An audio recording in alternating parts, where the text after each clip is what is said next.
How's it going? I'm McNeil coming to you from the garage. And I am currently working on another zombie for MaskFest.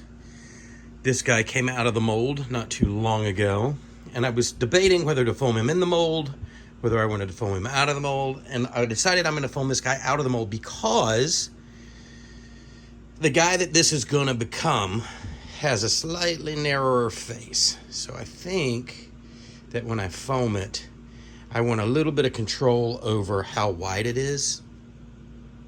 And as that foam rises, maybe I can put a little pressure on the sides and keep it a little narrower in regard to the skull. But what I'm doing down here, what we started on, this is my Jerry mold. And what I've done here is I have latexed just his eyes.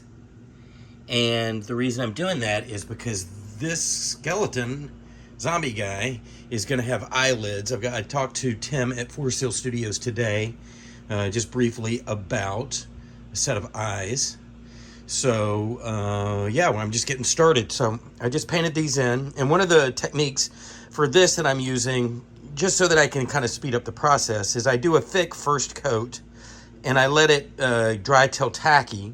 And then I put a second coat of latex, but then I take those blue shop towels that you get at Costco. I'm looking for a roll. I don't see any around here at the moment.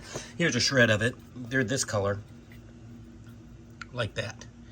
And so I use this a lot for, like, I soak this in latex and use it as skin sometimes on these zombies. But I also use it to reinforce the latex.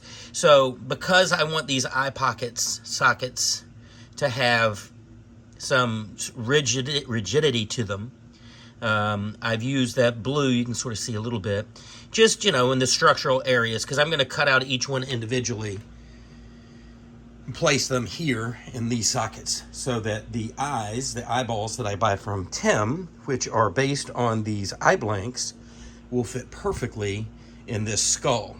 So that's where I am. I don't want to give the character away just yet, because if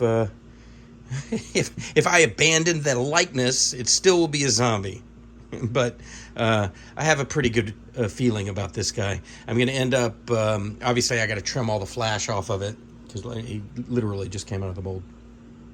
And I'm going to cut the jaw loose a little bit and actually move it out maybe 1/4 of an inch.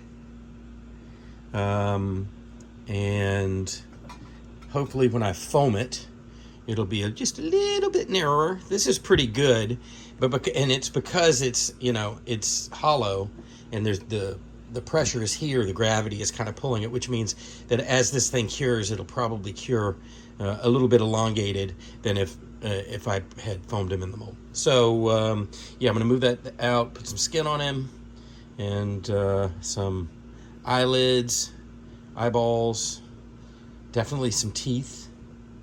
But I'm not going to need all the teeth. And maybe if I have time, I'll 3D print a skeleton hand. Because he might need that to summon you over through the window. All right, that's enough hinting. But yeah, there you go. That's what I'm up to. Here's the blank. Here are the eyelids.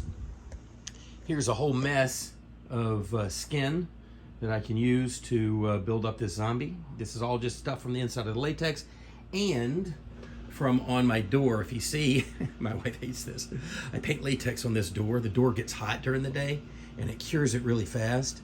So I'll powder that down and peel all that off, and this really thin stuff, so it'll make great skin. And you can see, like, over here, I paint it so that it's like muscle and tendons. It's sort of striated.